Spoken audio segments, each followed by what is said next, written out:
Heavenly Father, thank you so much for a new year. God, a year in front of us to glorify you, honor you, live for you, serve you. And that all starts as we are connected with you in a meaningful way. And then we lead from that place.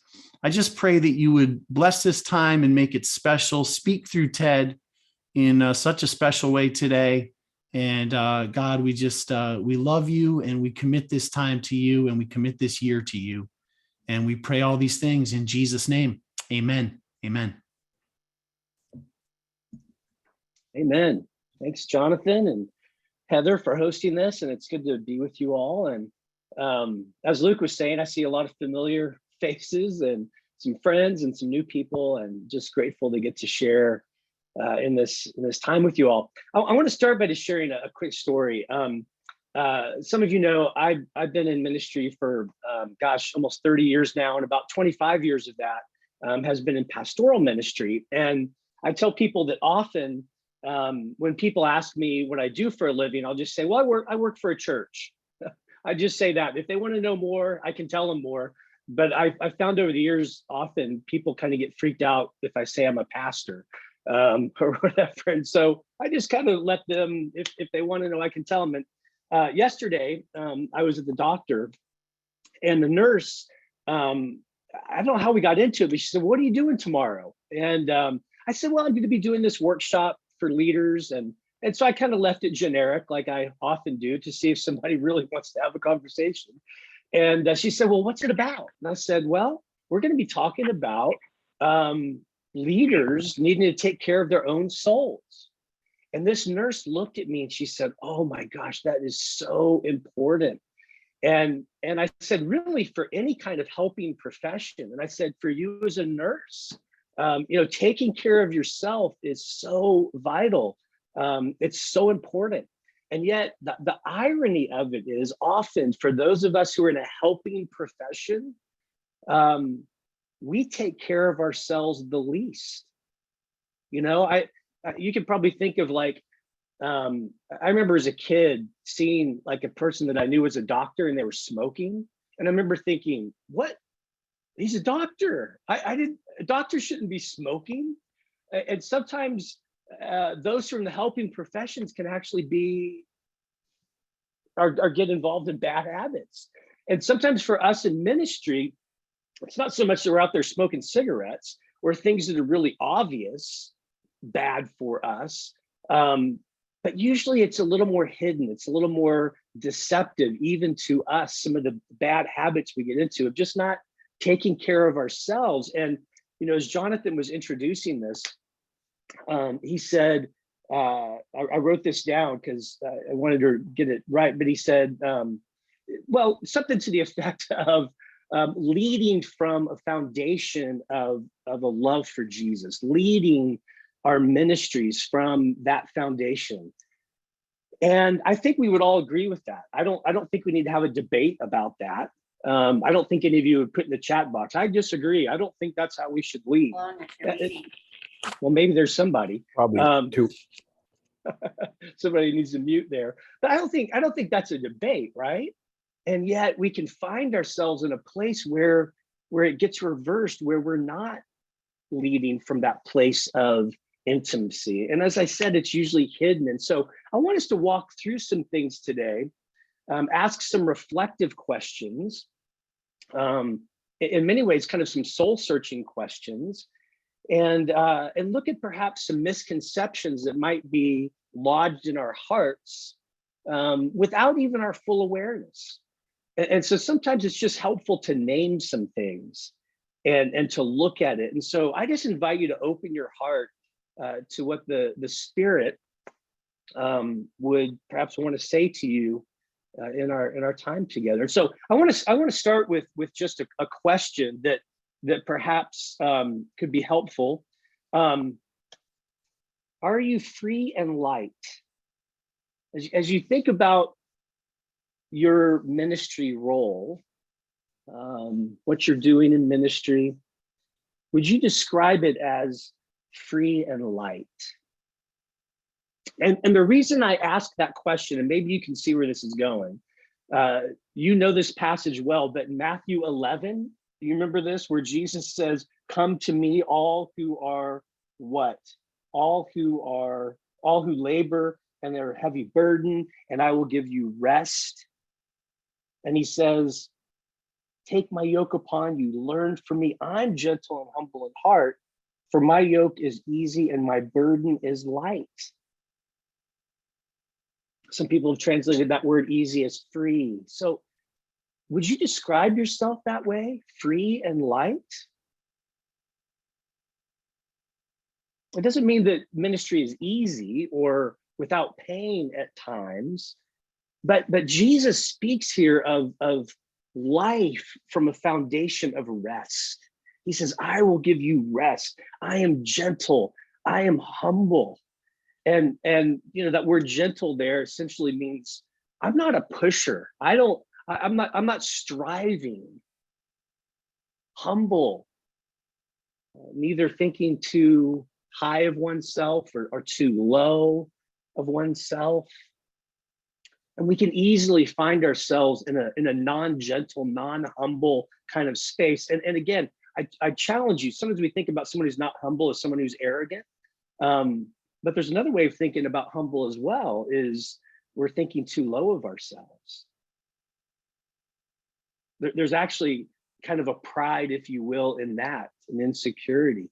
And Jesus says gentleness, humility, it leads to this place of being free and light. And the contrast here in Matthew 11 is this free and light way that comes out of rest. And the contrast is a burdened way. And he draws up the imagery of being yoked, or an oxen, you know, that has a load. And he says, do you have a load that is just weighing you down? It's heavy. It's hard. He says, because my way is not that. And so out of that, another question, as you consider your role as a leader, what burdens you? What burdens you? And I don't mean what's your ministry burden. I have a burden for the homeless, or I have a burden for whatever it might be, but are there things that are weighing you down? And I want you to just reflect on that for a minute. Are there things that are weighing you down?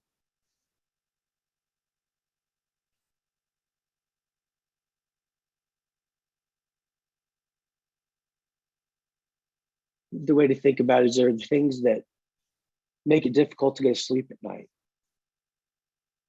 or things that keep waking you up. Maybe things that when you're seeking to spend time in prayer, it just keeps coming up. Are there things that are weighing you down as a leader?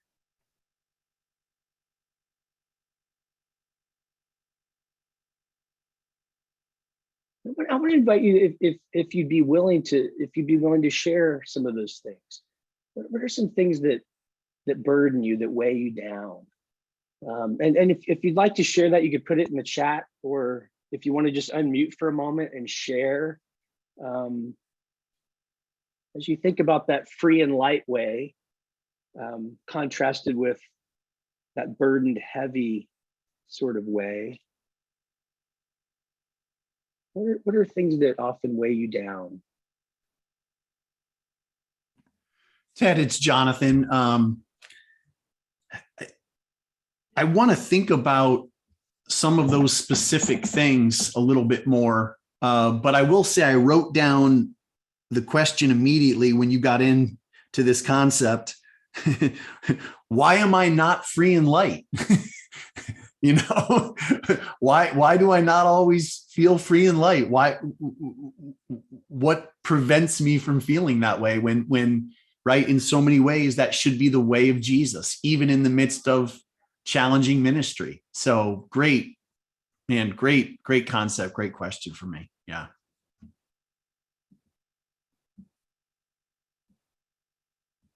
There's a number of responses in the chat, just to add in there, to take a look at that, Ted. And everything from finances, Mm. organizational, personal tasks being held over, lack of ministry volunteers and workers to help, unfinished projects and tasks. My husband left when you asked, am I free and light? I guess I'm not. Kids having problems that we can't solve, too many projects, unending emails, administrative tasks, and constant learning curves. So a lot of feedback in the chat. So basically, we're saying there's really nothing weighing us down. I'm sorry. It's ministry leadership. There's a lot. There's a lot. And we can be in a place where we just feel like it's weighing us down, and we're burdened.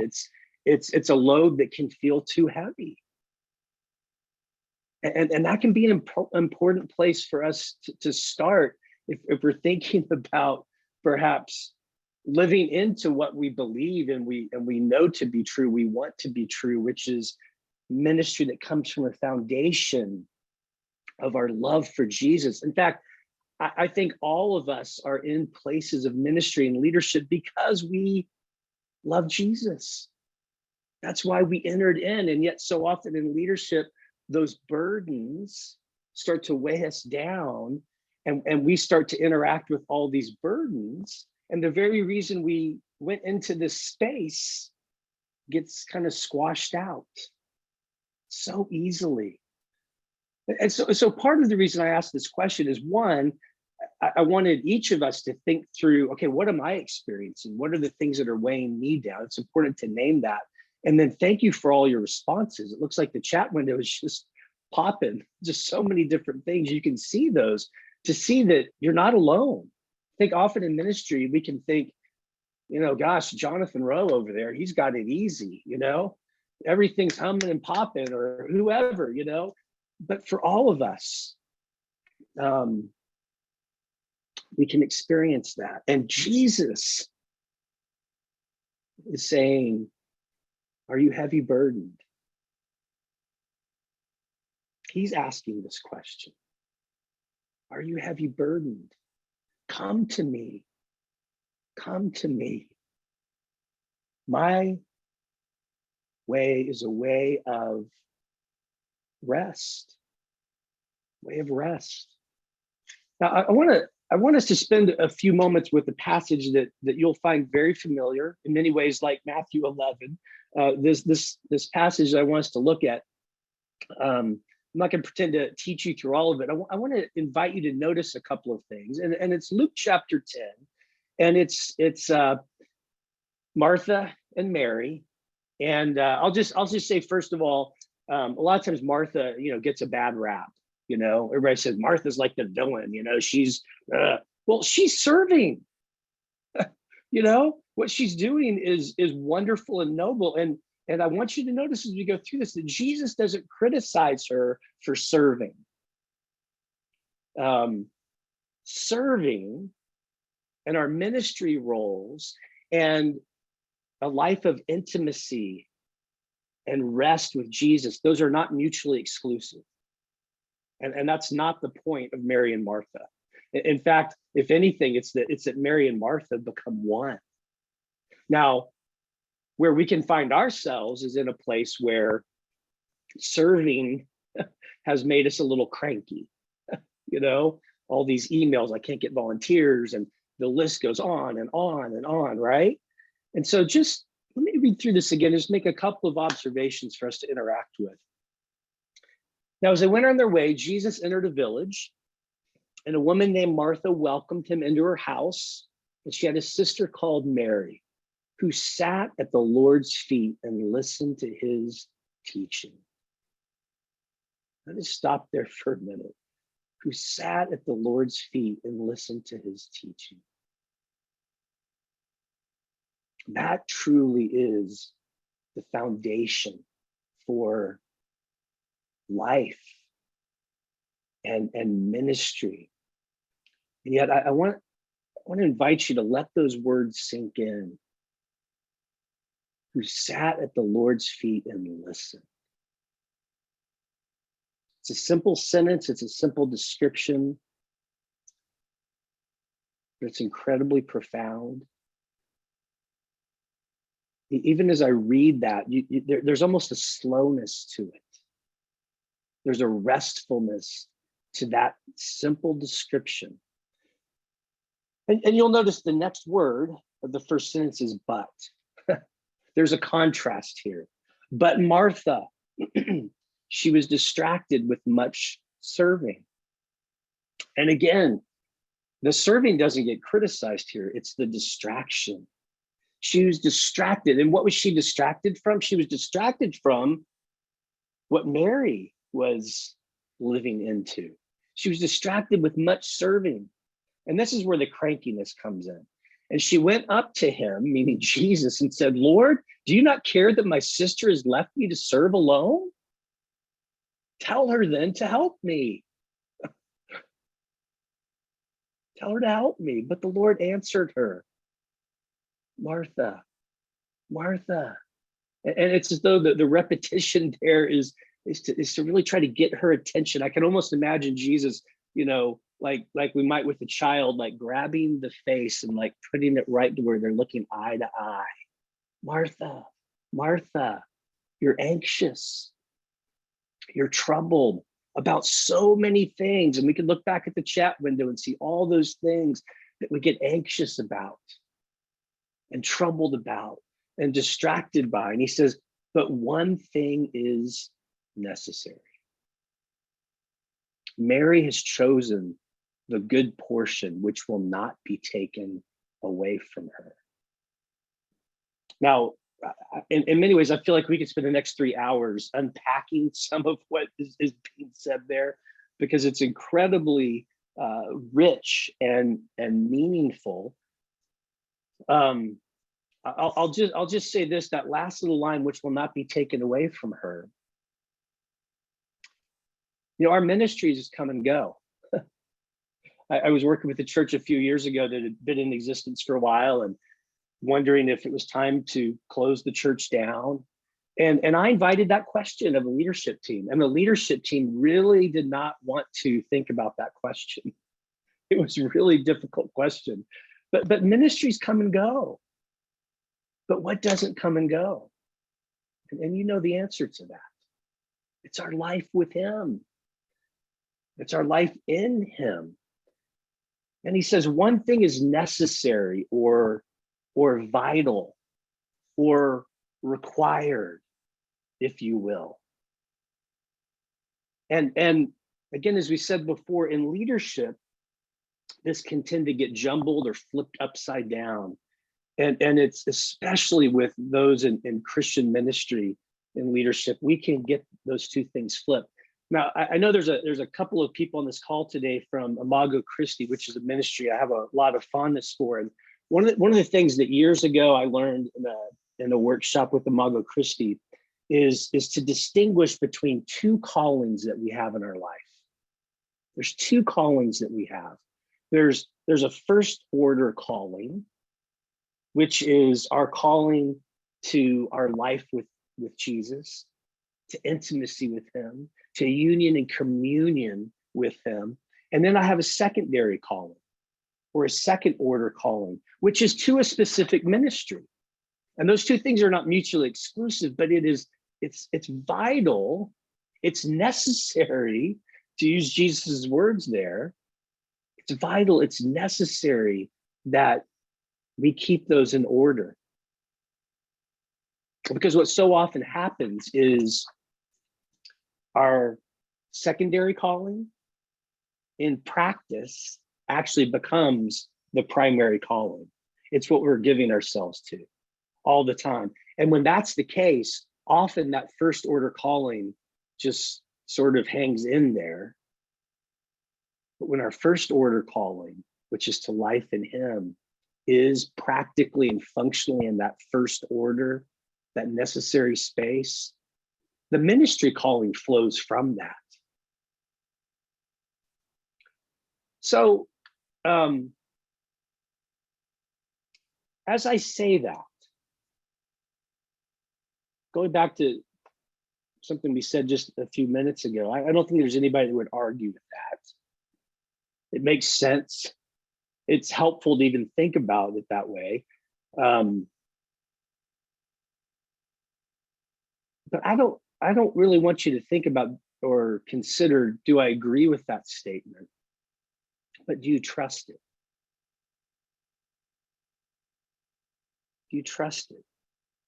In what ways do you find it difficult to trust that one thing that Jesus talks about is necessary, that it's the foundation, that it is that primary foundational calling?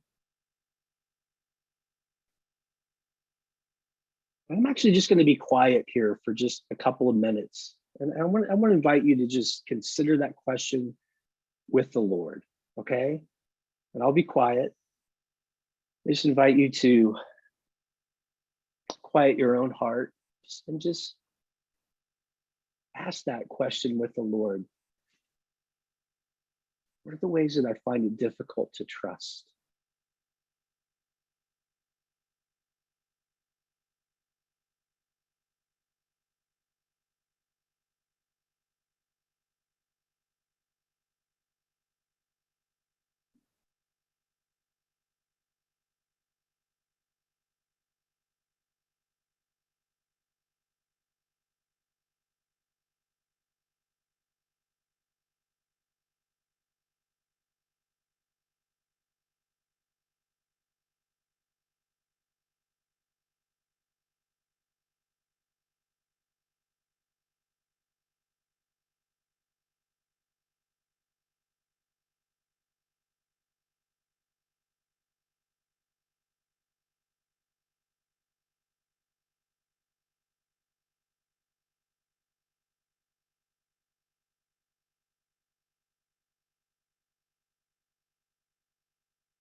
I want to encourage you to let that continue to be a question that you reflect on with the Lord. And we're going to move into looking at some things that might give words to some ways that we find it difficult to trust, or some perhaps hidden things that are in our heart, some misconceptions.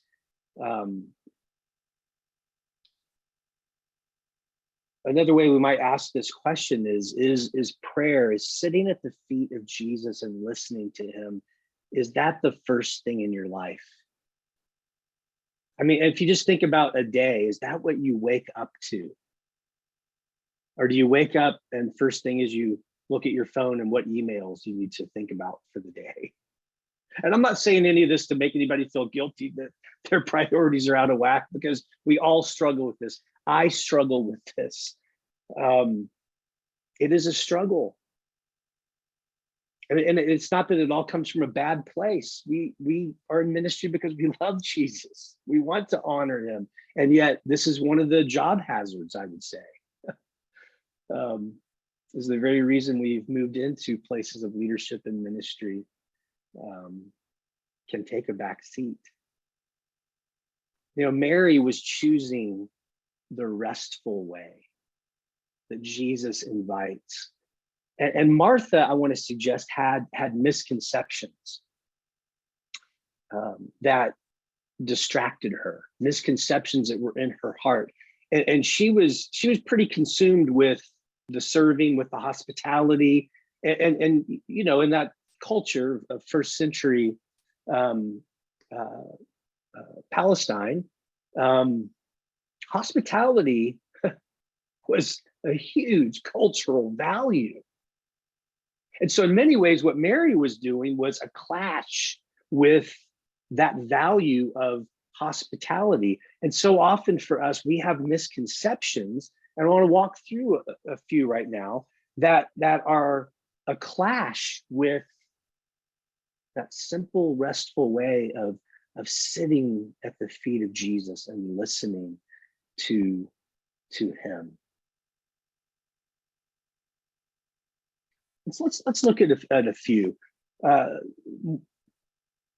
First one we might consider is, if I slow down, I'll lose my grip on what is going on around me. You know, if I slow down, things are going to fall apart. I've got to keep up. You know, one of the most, again, this is one of those things that can be very ironic, is often in ministry, we are comparing ourselves with other ministries. Well, they're doing this, I've got to catch up, I can't get behind, you know? I saw it for years and years when I was in church ministry. Churches are always looking at the church down the street. Well, for VBS, they did this, you know? We've got to keep it going, we've got to keep it churning, or we're going to lose in some way. And so going fast. And yet, this way that Jesus invites us to is really a slow way. And we'll talk more about that in a little bit, but that can be a misconception. If I slow down, I'll lose my grip on what's going on around me. If I say no, I'll lose out on the opportunity forever. We are limited, finite people serving an infinite God, relating to an infinite God, but often we don't feel like we can ever say no. It could be from just the fear of missing out kind of thing, the FOMO. It could be because there's people-pleasing stuff going on inside of us, and or there could be a lot of things going on there. But when was the last time you said no? We'll look at this a little bit later, but Jesus often said no to legitimate ministry requests, by the way. When was the last time you said no? And I share this one because I really struggle with this one. I have a difficult time saying no. And that's actually been a part of my spiritual practice and meeting with my spiritual director over the last handful of months.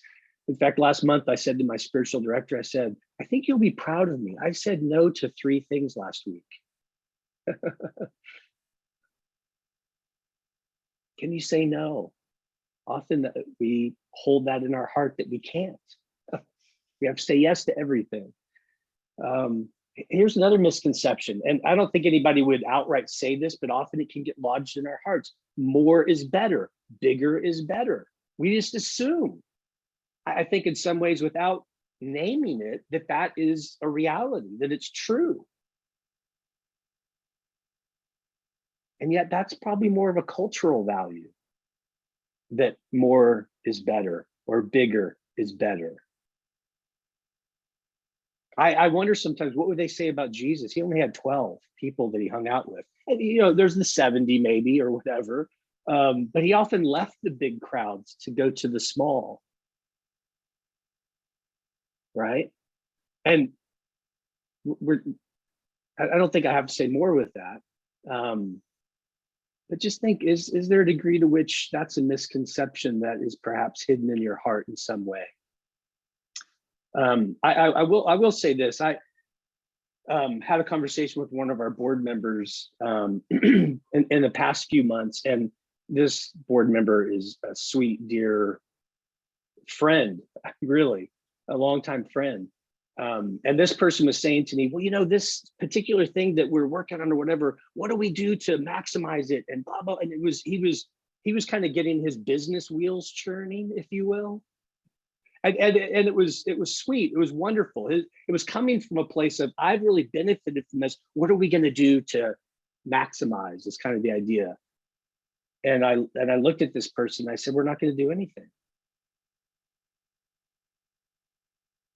We're going to be responsive to the Lord. And it was wonderful. It wasn't an argument at all, but it was a recalibration, because there was a bit of that more is better, bigger is better kind of coming in. I said to someone else recently as well, I said, you know what, I've got plenty on my plate. I don't need more to do. And believe me, that's hard for me to say, because I think I have an ever expanding plate. And the truth is I don't. It's a limited, finite plate. Another misconception, taking care of myself is selfish. And that's one that I've actually heard people say before, you know. I think people are saying it less and less today, but sometimes it can still get hidden in our hearts on some level. I've got to be giving, giving, giving. It's a misconception.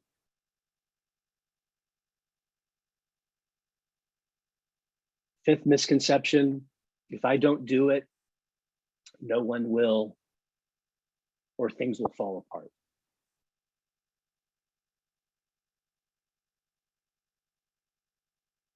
If I don't do it, no one will.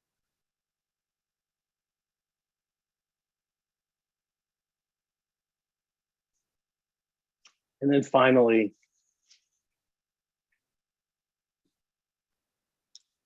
my relationship with God and my ministry are the same thing. Often we equate the two. It's that first order and second order calling, and we kind of try to meld them into one. And they're not exclusive of one another, but they are not the same thing. And yet often we can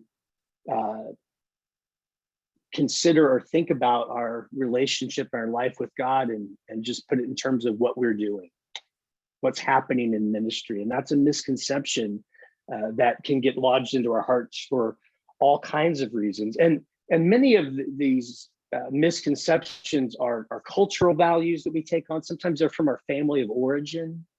Sometimes these misconceptions are kind of the dark side of our personality or our strengths.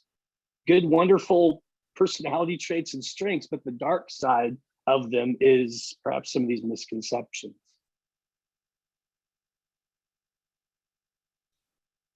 So let's just take a moment and pause here for a second. Any thoughts on those different misconceptions, or are there some things you'd add to the list? Just want to open it up. You can put something in the chat, or if you want to unmute and share something.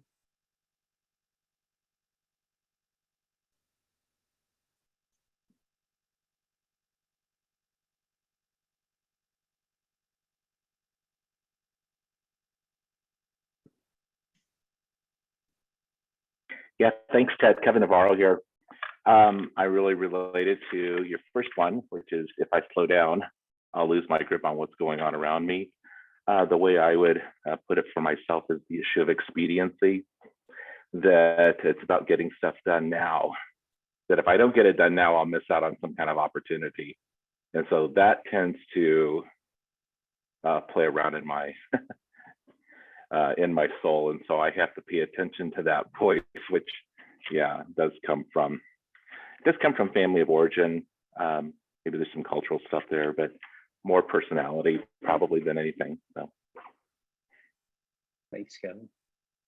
Ted, one for me is that I need to do it excellently to honor God's name. So it sounds really good, sounds really spiritual, but it keeps me, unsatisfied with maybe something that can just accomplish the goal rather than, go beyond that and spend too much time or too much energy on something. Yeah, thank you for that. Yeah, I think that's something we can pay attention to in ministries, that word excellence, because often that gets thrown around, and maybe the Lord is calling us to do something that's just enough or just kind of okay. Is that possible? We just kind of sometimes assume that it has to be excellent. It has to be, and sometimes that's a personality trait that gets thrown in there. Right. I say I'm a recovering perfectionist because that sense of God, doing things God's way and honoring Him means we need to be excellent. But I think what you said is that there's times when He says, enough. I'm not asking you to do all of that, just this. I'm like, wow.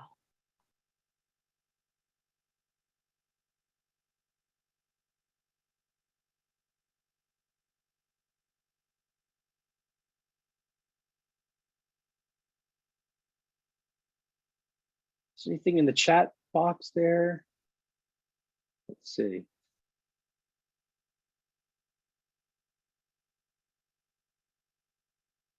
Sorry about that. Yeah, there's one that Mary said, in considering ending one group, I keep thinking that there's a big need, and if I don't fill it, no one else will, and people will be left. And it's seeing that that's not trusting God. And then Sue says, go, go, go. It's how our world operates. So that's what's really resonated with her. Doing things God's way isn't necessarily the way that the body of Christ is functioning: ministry, prayer, church, church leadership, etc.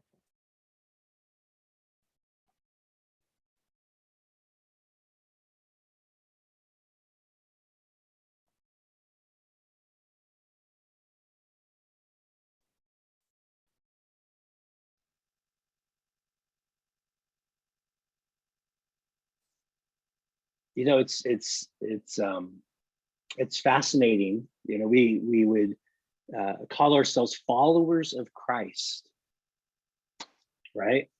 And when you just simply read the Gospels, you see that restful way that Jesus invites us into, embodied and lived out by Jesus. You know, regularly he was withdrawing. We need a whole Bible study in a part of Mark chapter 1 where he's healing all these people, and he goes out. The text says he goes out to a lonely place, to a place of solitude, to be with the Father and pray. And the disciples, this is always fascinating. The disciples actually get irritated with Jesus because they say, wait, come on, come back to the city. There's more people that need to get healed. And Jesus says, no, we need to go to the next city, the next place, the next town. And he had this sense of direction, of purpose. And it wasn't just some generic sort of theoretical sense of what he was supposed to do. It was grounded in these times where he was withdrawing and sitting at the feet of the Father and listening to him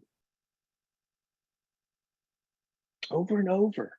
John chapter 5. This is a passage that I've been spending a lot of time with over the last couple of years, I'd say. But Jesus says the Son of Man can do nothing of his own accord, but only what he sees the Father doing. Just consider that for a minute. The Son of Man can do nothing of his own accord. In other words, Jesus is saying, I don't have an independent agenda here. What I do is what I see the Father doing. And it was in those times where he would withdraw, where he would get into that place of quiet and solitude and silence and be with the Father, that he could see what the Father was doing. There's a dynamic there. Only what I see the Father doing. It's kind of a real-time sense of the Father is active and at work. And together, we are ministering to the needs of others. And one of the things I think we can fall into in leadership kind of roles is we can have kind of this sense of purpose or agenda, if you will, that is kind of static, and this is what I do. And with Jesus, you tend to see there's a dynamic nature to what he was doing. Now, he was clearly walking toward the cross throughout his earthly ministry, and you can see that, and that's clear. There was that sense of it, but along the way, there was this dynamic of being with the Father, noticing what is the Father doing. and in our ministries, in our churches. Not just, I think what often happens is we start with, okay, what are the plans? What are we going to do? What's the agenda? How are we going to make all this stuff happen? And then we say, Lord, will you bless this? You know? And I always describe it like we come up with all these plans and we try to sprinkle Jesus dust on it, you know? But what if we flipped it and we started with, Lord, what are you doing? How are you at work?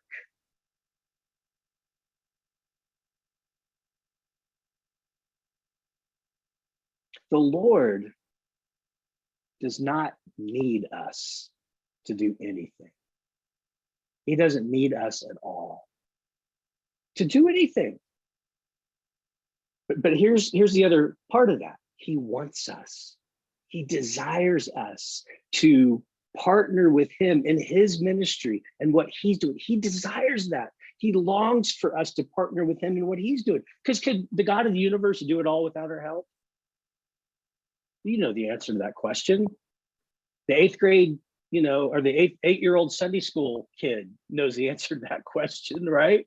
God could do all of this without us. He doesn't need us, but he desires us, and he desires us to do it with him. And that's the tragic irony that can happen with getting our first order calling and our second order calling out of whack, is instead of doing this stuff with him,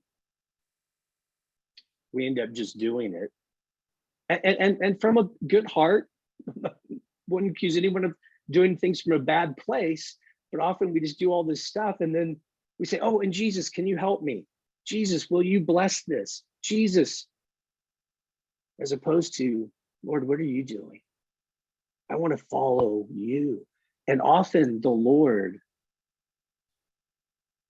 is doing things that we wouldn't expect, doing things that are not by the book, doing things that are contrary to some of the values we have hidden in our hearts, some of those misconceptions, cultural values, family of origin, even some personality things.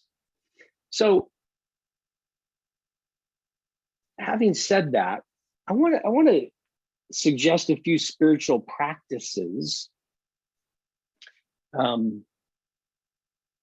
that could help us in our desire to sit at the Lord's feet and listen to him. Some practices that would aid us in not having our own agenda, but noticing what the Father is doing. So I'm going to skip ahead here to look at some spiritual practices. So several things I'm going to suggest to you. And the first one is just simply what I would call exercising the pause. We tend to be reactive. Sometimes relationally in our leadership or whatever, we can tend to be reactive. And I think of James chapter 1, where we're encouraged to be slow, right? Slow to speak. In some ways, I would say we could even fill that out a little bit and say slow to respond. Be slow.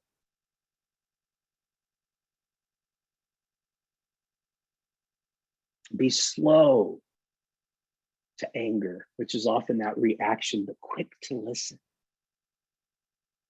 So there's a slowness, there's which can then lead to a listening space.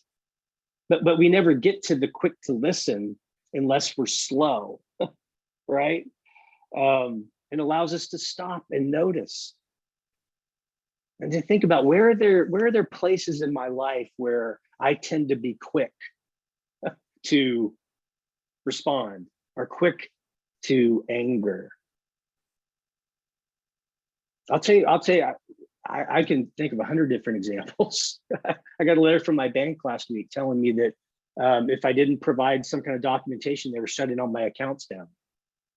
It was actually not my personal accounts, but it was our ministry. And I was like, oh, okay. I took care of it, went to the bank, filled out all the paperwork. I get the same letter 3 weeks later saying, final notice, if you don't do this, we're shutting your accounts down. And I wasn't very slow to anger. But in that, the Lord met me. And it was like the Spirit was saying, okay, just slow. What would it be like to be quick to listen? Lord, what are you doing here? How are you with me? How are you loving me? I just encourage you to think about that just as a way of life. Is the pause a part of my life? And it's just a pause to listen, to be slow. Stillness, silence, solitude can be a part of that in terms of a regular rhythm. And again, we see that in the life of Jesus. He's always going to the lonely place, meaning the place of solitude, away from others, where he wouldn't be distracted. And so the more we practice things like this, stillness, silence, solitude as a rhythm of life, the more we're able to do that on the fly. That's why we call them spiritual practices. It's like someone that practices a sport. You practice. So when you're in the game and you don't have time to think about it, what comes naturally to you is to hit the free throw at the end of the game, or to get the hit, or to throw the strike, or score the goal, or whatever, sport you are thinking about. But the more we're practicing quiet spaces where we're listening, the more we're able to do it on the fly.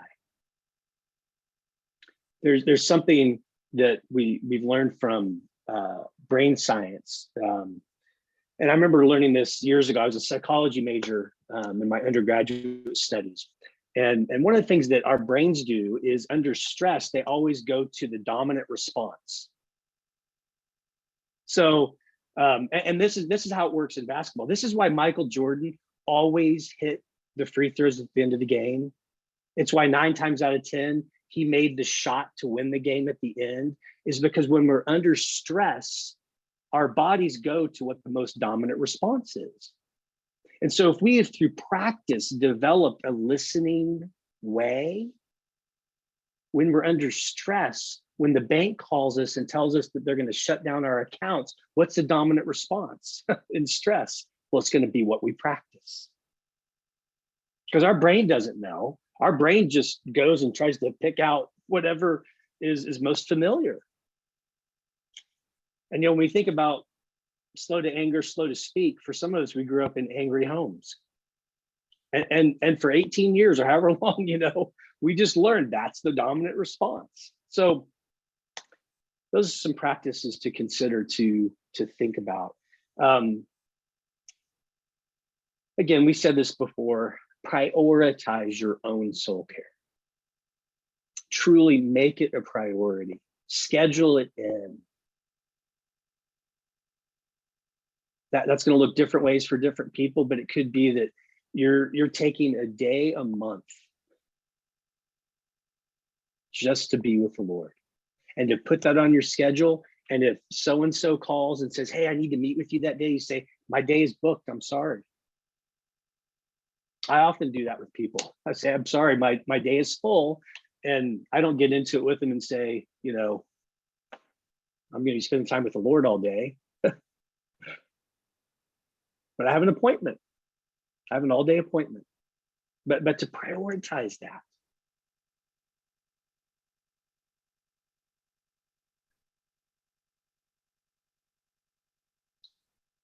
And when you think about your soul, to think about it in terms of your body, your mind, your emotions, your spirit, relationships.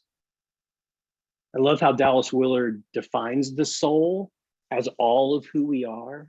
It's holistic. And so it's not just taking care of one of those things, but all of those things. Simple things like, are you eating well? Are you resting at night? Are you taking care of your body? It affects all the others. Your mind, emotions, prioritizing, thinking about your soul care holistically. I'll just give you another quick example. Tomorrow, I'm going to be on retreat for 3 days, leading a retreat. And starting at 3:30 this afternoon, I'm going to be off the grid through mid-morning tomorrow, because I know that for me, I have to take care of my soul and not go into something rushed. It's not good for my soul. It's not good. It actually is not good for my body. So I have to make that a priority. So I'm going into something rested. And I want to suggest to you that prioritizing your own soul care, we can feel like it's a luxury. Jesus says it's the one necessary thing. It's the vital thing. It's what we need to invest in. So if it takes finances, if it takes whatever, that is the one necessary thing. Prioritize it. Calendar with your finances. Another spiritual practice to consider is embracing discernment over decision making.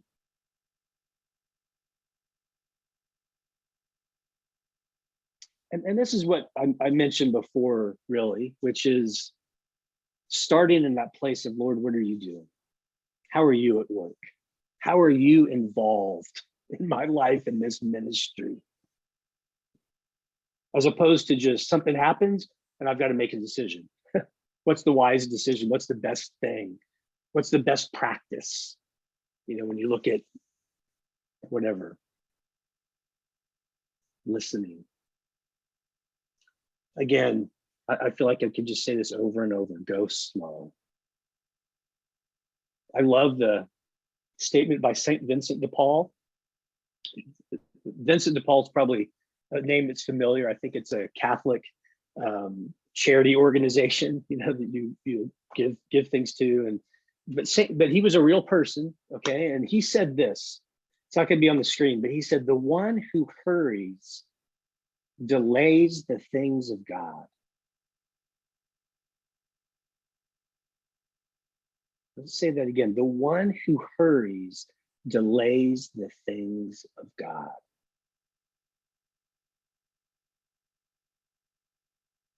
And so as a lifestyle, just like exercising the pause, something to integrate into your life. Another one is to go slow, to take time. You know, we didn't really talk much about urgency, but the tyranny of the urgent. You know, everything's urgent. Everything has to be dealt with. Well, does it? Sometimes you have to slow down so we can notice. If there's 10 things, maybe one of them really is urgent. Maybe there really is a fire, you know, and you better go get that fire extinguisher and deal with it now.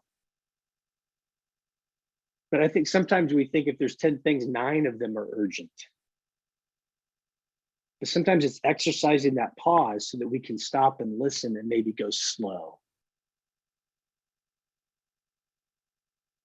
It's a vital spiritual practice if we're going to live into that restful way of Jesus. And then engage in a regular examine. And that word examine may be a new one for some of us, but it's a spiritual practice that's been around for hundreds of years. And the idea of the examine is to take a time on a regular basis. Sometimes people practice it every day. Sometimes it's a weekly thing. But to stop and just simply be with the Lord and ask,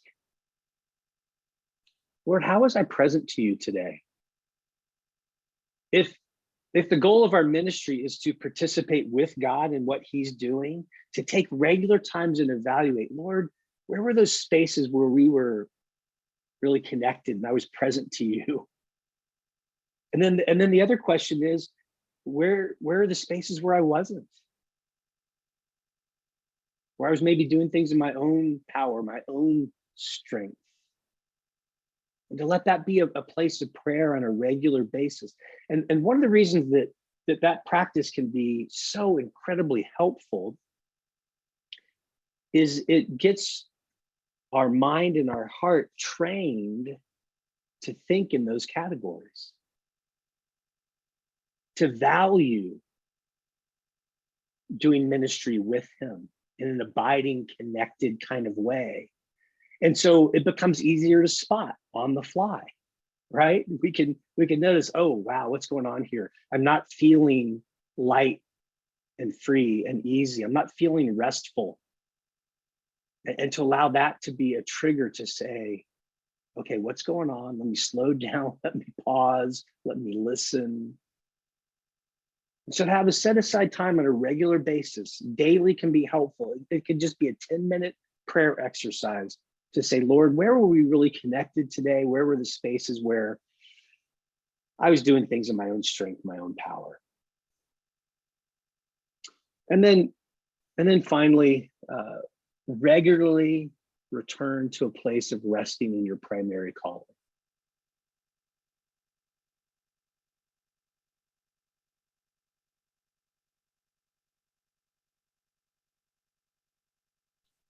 And you can think about this as a bit of an umbrella over all these things that we've been talking about and discussing. But to have regular rhythms in your life. Years ago, I was talking to a pastor about going on retreat, kind of a soul care retreat. And his response to me was, yeah, I did that one time. And it was almost as though he was saying, I checked that off the list. I've done that. And what's beautiful is I can tell you now, it's a regular part of his life. When I first got to know him, he was like, yeah, I did that. But really, these spiritual practices are helpful to the degree that they're regular. They're a rhythm that help us rest into our primary calling. And so to have daily rhythms, and they can be these simple things, but it's those simple things that reorient and adjust. So, daily, weekly, quarterly, what are the rhythms where I'm regularly returning to that place of resting?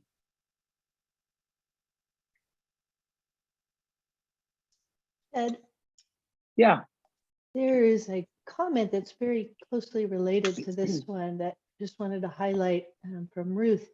She was sharing that one in the chat box that one of her struggles is the cultural standard of working full time, and even in ministry. If we have an appointment with the Lord all day, does that not count toward the ministry calling and the ministry work time, and only count toward only count towards our first calling and my own life with the Lord? So do I take the day off of work in order to do that?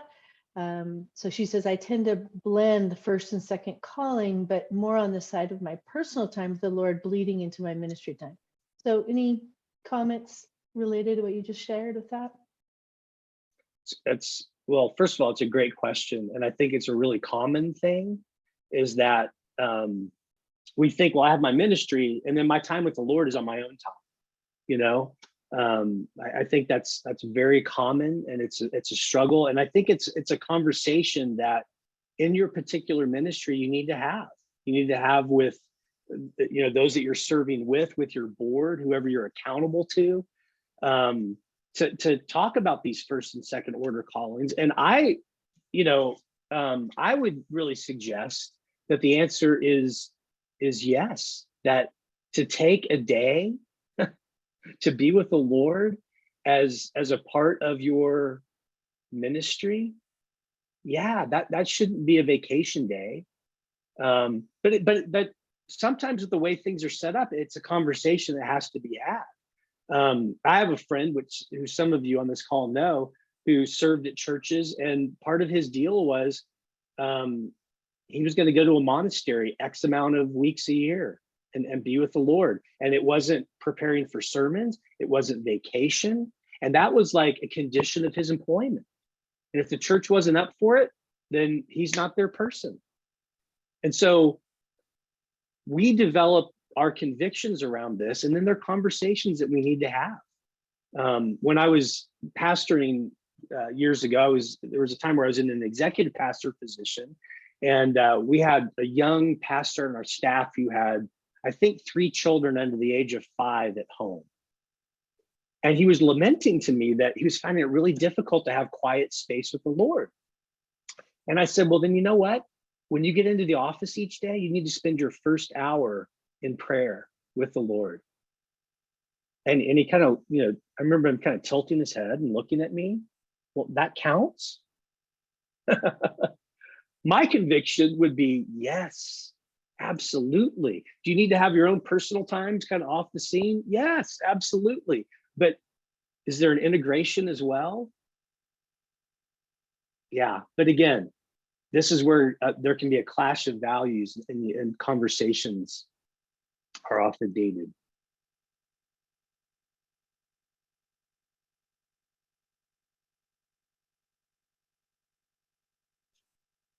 Any other questions? Anything else in the chat box there, Heather? Well, I just say there's one other comment that Michelle made a little earlier that I think relates to what you just said, and not just said, but what you've been saying the whole time. And she says, living with vitality, going back to your title, means swimming against the cultural norms and will always feel counterintuitive until our prayer life becomes first. We bring him the plans, lay them before him, and then ask God to prepare us for what he has planned. So really pulling a lot together. Thank you, Michelle, for sharing that. Beautifully articulated. Yeah, thank you for that.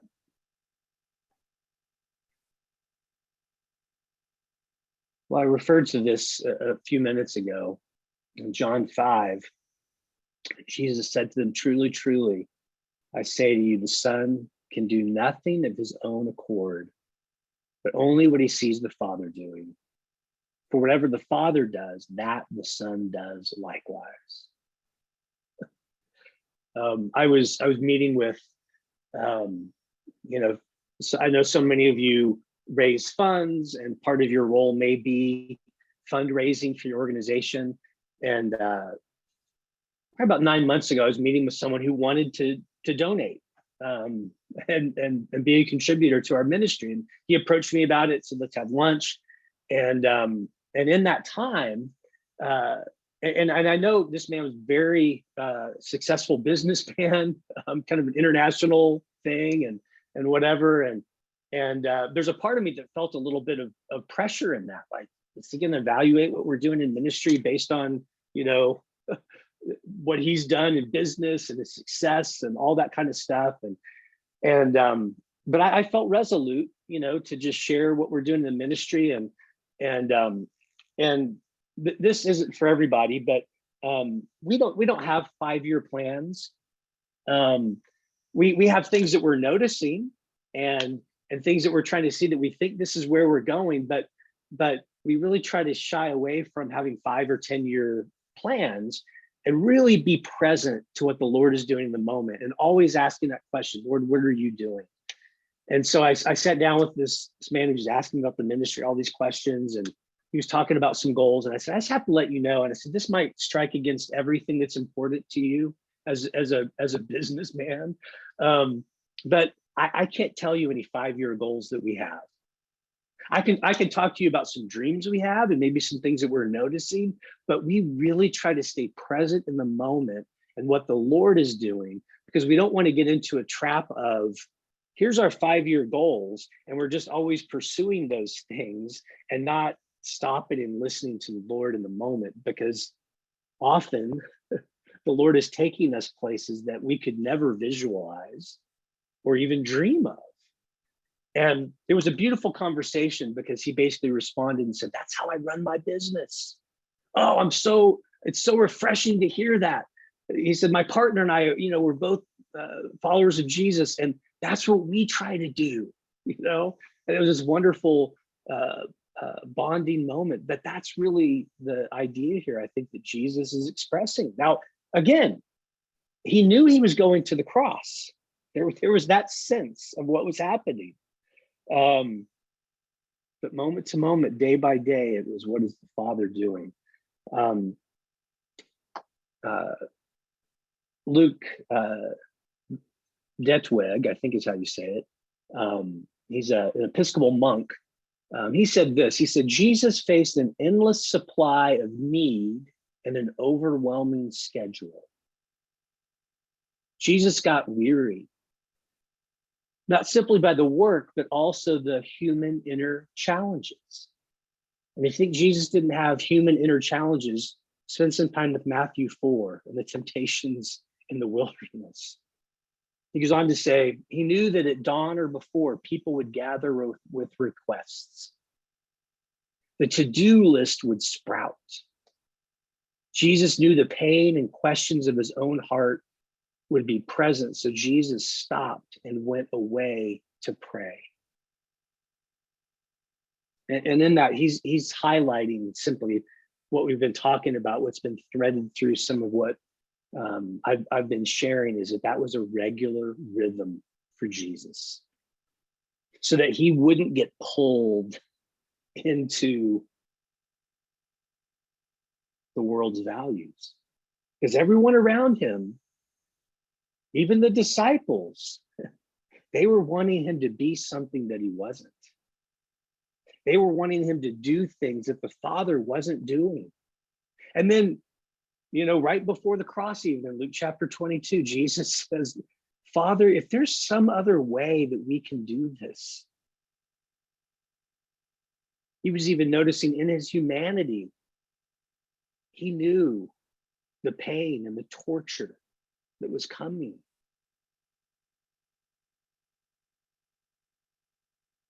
And for Jesus, over and over again, it was stopping and praying. And I think sometimes we feel like we have to have it all together and have to have it kind of all figured out before we come to the Lord in prayer. And what we're invited to do is to come to him with whatever's going on in our hearts. Do you really think about what Jesus was praying there in Luke 22? He knew what the plan was very clearly. And yet he came to God with that, the Father with that struggle. And we're encouraged as well. So we have a few more minutes together. I just want to ask are there any further thoughts or feedback or questions? Anything you want to bring up?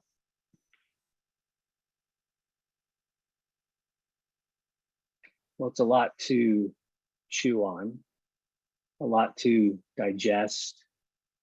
And I just encourage you, in a moment here, I'm going to pray. I'm going to turn things back over to Jonathan. But as we stop to pray, I just want you to consider maybe one thing that you feel like the Lord's really put on your heart that you might spend some more time with him about. And the other thing I'd say is it can be helpful, especially as we think about practicing the pause, to let that pause have a question in it, which is just simply to notice, am I experiencing the restful way of Jesus? Or do I feel free and light? And in our lives, I think as we talked about the burdens, we had no problem filling up the chat box with all these burdens, these things that weigh us down, right?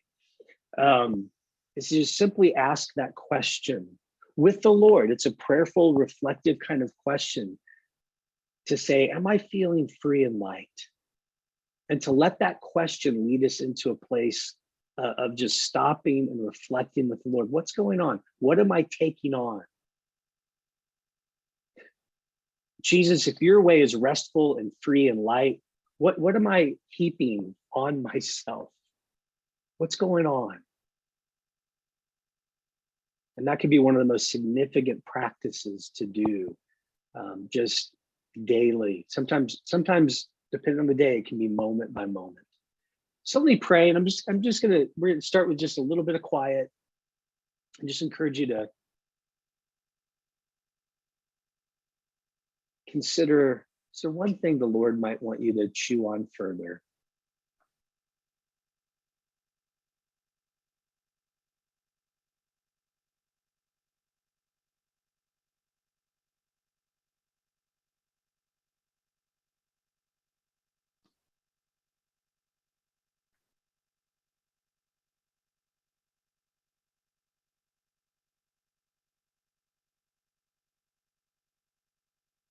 Well, Lord God, I know that you are at work in each of our lives. You are at work around us. And by your mercy and your grace, may we grow even deeper in perceiving and seeing and knowing the ways that you are present with us, the ways that you're at work, that we might join you and participate in the things that you're doing, what you are up to. May we truly be ones who sit at your feet and listen. And I pray this in your name, Lord. Amen. Well, so great to partner with Jonathan and Heather and Venture 19. And if there's any other ways that we can serve you, the Spiritual Formation Society, let us know. Check out our website. And also just want to mention quickly before we end, we have a conference coming up in a couple of weeks called the Contemplative Way, where we're going to talk about that way of Jesus, which is that restful way. And so if that's of interest, for those who have attended the workshop, I can get you a discount code. Just message me, and you can check it all out again at our website there. So it's great to spend time with you all this morning. And let me send it back to Jonathan as we close. Ted, thank you so much. I really, really believe that some of what those of us on this call heard today is going to help shape the rest of our year.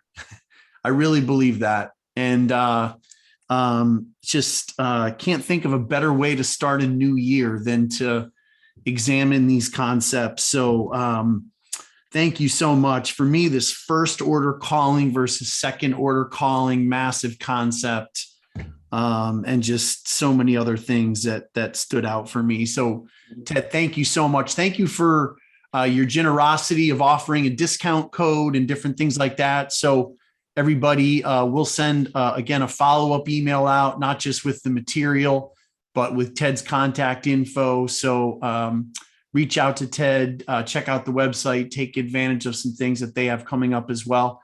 And also for Venture 19, today kicked off our Q1 training events. And so we've got a number of other options coming up. So we're going to email you about those as well. And of course, feel free to reach out to Postmodern Pulpit and get some more information there. So great to see your faces. Another year is in front of us. And I just believe we're going to get to the end of this year and we're going to look back and say, God, you did incredible things again. And you did so many unexpected things. So let's move forward and trust in him with everything that he's calling us to do. So thanks everybody for being with us. God bless. Thank you again, Ted. You're welcome. Thank you. Ted. It's good to be with everybody. Go team. Go team and go practice.